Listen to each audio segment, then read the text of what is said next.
My name is Sophia Liana Kandel, and this is my presentation on urban oil and gas extraction in Los Angeles. Los Angeles is the largest urban oil field in the country.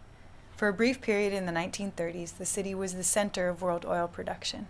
For decades, California supplied about a quarter of the world's oil and gas. The industry reached its peak in the late 1960s. Seen here are two pictures of oil rigs covering Signal Hill, Long Beach. This is a picture of Venice Beach in 1952. The Los Angeles oil field extends from Dodger Stadium west to Vermont Avenue and is just one of the many large oil fields in Los Angeles. The Inglewood oil field is the largest of them all. Here is a map of all the current oil and gas drill sites in LA. About half of the city's active wells are located in the Wilmington area, and most of the rest are in isolated fields in West LA, South LA, East LA, and mid-city neighborhoods. LA has 1,071 active wells, 70% of which are located within 1,500 feet from homes, schools, and hospitals. 580,000 Angelenos currently live less than a quarter mile from an active oil well.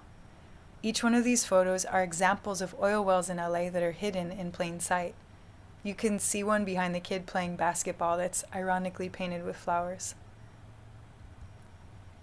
More than half of the new and active wells are in low-income Latino and African American neighborhoods already overburdened by environmental hazards such as Wilmington and South Los Angeles. These neighborhoods already face higher levels of air pollution and worse health outcomes than residents of the region overall, and urban oil and gas extraction adds to this burden. This is the issue.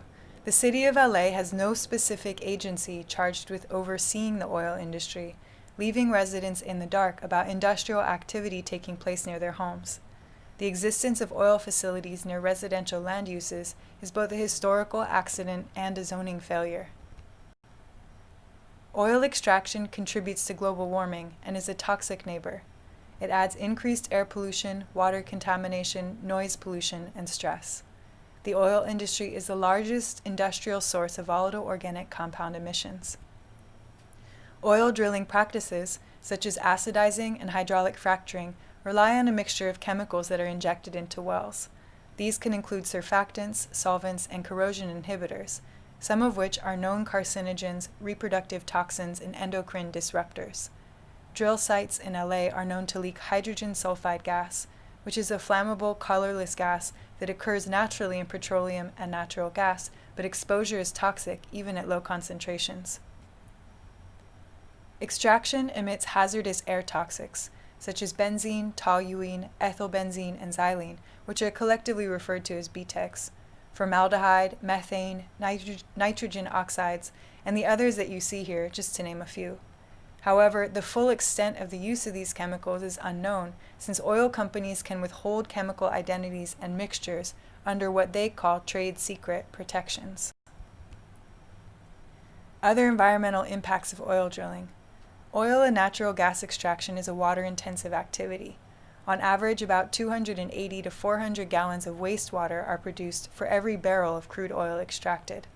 This also includes contamination of groundwater with byproducts from drilling and fracking. Other impacts include daily disruption from drilling vibrations, tanker diesel truck traffic, and cracked sidewalks and home foundations. Not to mention the risk of catastrophic accidents, spills of acids, toxic chemicals, or explosive gases could put entire neighborhoods at risk. For example, the Alenco drill site in West Adams was temporarily shut down after it was exposed by residents to be releasing toxic chemicals into the air and poisoning the community for over 4 years. So far, I've been discussing active wells, but inactive wells can also cause harm because they can leak toxic fumes, and they also have the possibility of becoming Superfund sites. There are currently 3,181 plugged wells and 933 buried wells. The health impacts of living near oil extraction sites are well documented. Studies have shown that oil extraction can contribute to health effects such as headaches, upper respiratory illness, nausea, nosebleeds, preterm pregnancies, and increased risk of cancer. doctors are reporting that patients who breathe polluted air every day are suffering and dying from COVID-19 at higher rates. Air toxics are chemicals considered to be among the most dangerous air pollutants because they've been proven to cause significant health harms, illness, and death. These chemicals are known carcinogens, reproductive toxins, endocrine disruptors, and mutagens. Formaldehyde, for example, harms the eyes and respiratory system and is classified as a cancer-causing substance. Benzene is a known human carcinogen and has been linked to leukemia, lymphomas, and other hematological cancers. This is a quote from a high school-age resident who lives near an extraction site in West Adams. We grew up thinking it was normal for friends or siblings to miss school because of asthma attacks. We carry inhalers and tissues for bloody noses. But now we know this is not normal. These are symptoms of having toxic industries as neighbors. Drilling sites in South Los Angeles and Wilmington are on average 260 to 300 feet closer to homes than those in West LA and Wilshire, in addition to having fewer safety protections. According to the Stand LA Coalition, it's our understanding that 70% of the oil drilling sites that are in sensitive land areas are in communities of color. Principally, Black and brown communities bear the brunt of this. It's an environmental justice issue as well as a public health issue. These communities often suffer from the cumulative effects of poverty, lack of access to adequate health care, and illnesses that can leave individuals more vulnerable to the toxic effects of pollution. Next, I'll be discussing factors that affect solutions to the issue of oil and gas pollution. Despite California passing cap and trade extensions to regulate climate change, it's just been business as usual for the oil industry. Instead of cleaning up our air and climate, oil refineries have been given allowances to emit greenhouse gas emissions through the year 2030, are allowed to switch to cheaper, dirtier crude oil, increase production of fossil fuels, and make a profit by exporting to other states and countries. There have been well-drafted bills regularly shot down in Sacramento and D.C. to try to address the issue of neighborhood oil drilling harm, such as Assembly Bill 345, but no one seems to want to stand up to big oil.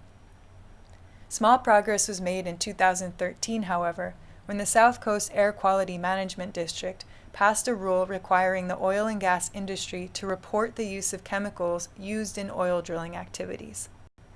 This should give you an idea of how much the oil industry has been getting away with, that the first and only accountability measure passed was to mandate that these oil companies disclose the toxic chemicals they're using. Up until now, they didn't have to, stating they were trade secrets. Claiming these protections, they were able to conceal the true scope and nature of the dangers to which their operations exposed residents, and made it legally very difficult to hold them at fault for residents' illnesses. Despite the extent of oil operations within its borders, the City of LA has no specific agency charged with overseeing the oil industry, so the community must fight it for themselves. The solution? Community-based advocacy. Stand LA, Stand Together Against Neighborhood Drilling, is a coalition of community-based and advocacy organizations working to prohibit urban oil drilling in close proximity to sensitive land issues, and to support environmental justice neighborhoods to restrict and shut down local drill sites by highlighting negative health, safety, and climate impacts. They're calling for a 2,500-foot health and safety buffer zone from all oil and gas extraction. One of the movement's fearless leaders is Nayeli Cobo, who started to feel chest pains in 3rd grade while living across the street from what was later found to be the Alanco drill site. Along with her mother and Esperanza Community Housing Corporation, she helped found People Not Pozos, which later became part of Stand LA. She's been recognized globally for her leadership on the issue. Unfortunately, she's currently battling a rare and aggressive form of cancer, which could have been a result of the toxic exposure she experienced growing up across from Alanco. Despite all of this, she continues to be a fearless voice for her community.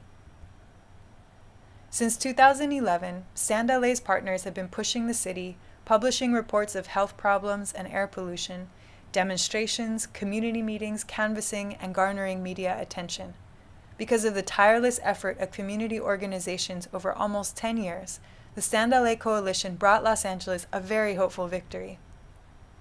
On December 1st, 2020, the Los Angeles City Council's Environment, Climate Change, and Environmental Justice Committee voted unanimously to pass a motion directing the city attorney to draft an ordinance declaring oil and gas extraction sites non-conforming land uses.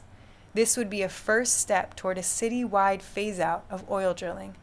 The next step is awaiting approval by a full city council vote, but this is a major victory in the road ahead for communities standing up to big oil. You can continue to follow this issue by following the Stand LA Coalition and its partner organizations. These are the references I've used, and thank you for listening to my presentation.